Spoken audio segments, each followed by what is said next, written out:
After a series of devastating hurricanes tore across the Caribbean in September and October, tourism seemed to screech to a halt. One travel network, according to Travel Pulse, reported a 26% drop in requests for travel to affected areas. In a recent media conference call, Michelle Page, president of the Florida Caribbean Cruise Association (FCCA), told journalists that there's a degree of public perception that the entire Caribbean has been affected by the storms. But Page, joined by Carnival CEO Arnold Palmer and Royal Caribbean president and crew Adam Goldstein, said that this notion is far from true. The vast majority of the Caribbean was completely unaffected, Page said, adding that the region has been, and continues to be, very much open for business. 4 destinations, however, were severely impacted by the storms, Goldstein explained. Those islands, Puerto Rico, St. Martin, St. Croix, and St. Thomas, are still recovering from the destruction. Despite the intensity of the storms and the harrowing degree of damage, the panel described a rapid recovery. That's thanks to widespread support efforts and the resilience and strength of locals. Page, Goldstein, and Palmer said the 4 hardest hit destinations are all optimistically planning to reopen for visitors, to some degree, before the end of November. It's true that even Puerto Rico's port of San Juan has already opened. Royal Caribbean intends to call upon San Juan by December 1, Cruise Critic reported. And according to a number of sources, hotels across the island are reopening and accepting reservations, with the San Juan Harbor and Luis Muñoz Marin International Airport fully operational. We are confident that the progress we have shown, in just a few weeks, is a sign of the resiliency and strength of our people, Jose Izquierdo, the executive director of the Puerto Rico tourism company PRTC, told Travel Leisure. His sentiment echoed that of the cruise panel. Currently, 69% of the hotels endorsed by PRTC are operational, Izquierdo added.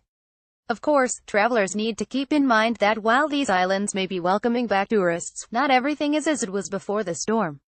As CNN Travel pointed out, many hotels are being powered with backup generators, meaning electricity can be spotty. And while San Juan may be ready for tourists, attractions like El Yunque National Park are still healing. To inform tourists about travel options across the Caribbean, and to help stimulate the island's economies, a number of companies in the travel and tourism space are launching campaigns and events to support the region.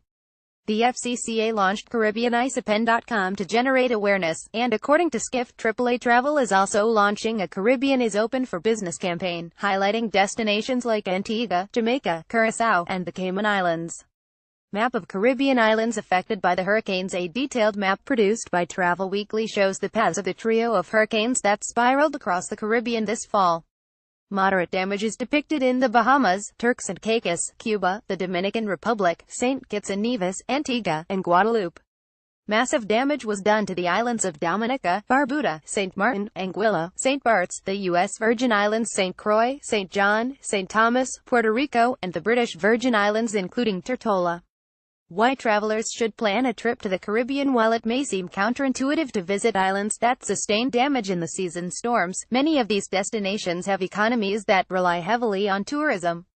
The FCCA has reported that the cruise industry injected $2.4 billion into the economies of the Caribbean between 2014 and 2015, and while most of the Caribbean's 1 million square miles were spared by the storms, travelers shouldn't feel guilty about visiting areas that were not left unscathed, either. After all, there is no surer way to contribute directly to the health of an economy than by spending your money where it's needed most.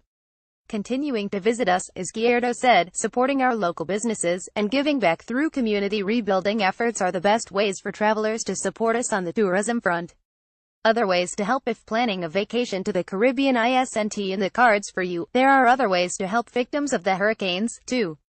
You can donate to organizations like UNICEF, Oxfam, and AmeriCares. Send supplies to the Salvation Army or local food bank, or volunteer your vacation days by joining the American Red Cross or national voluntary organizations active in disaster.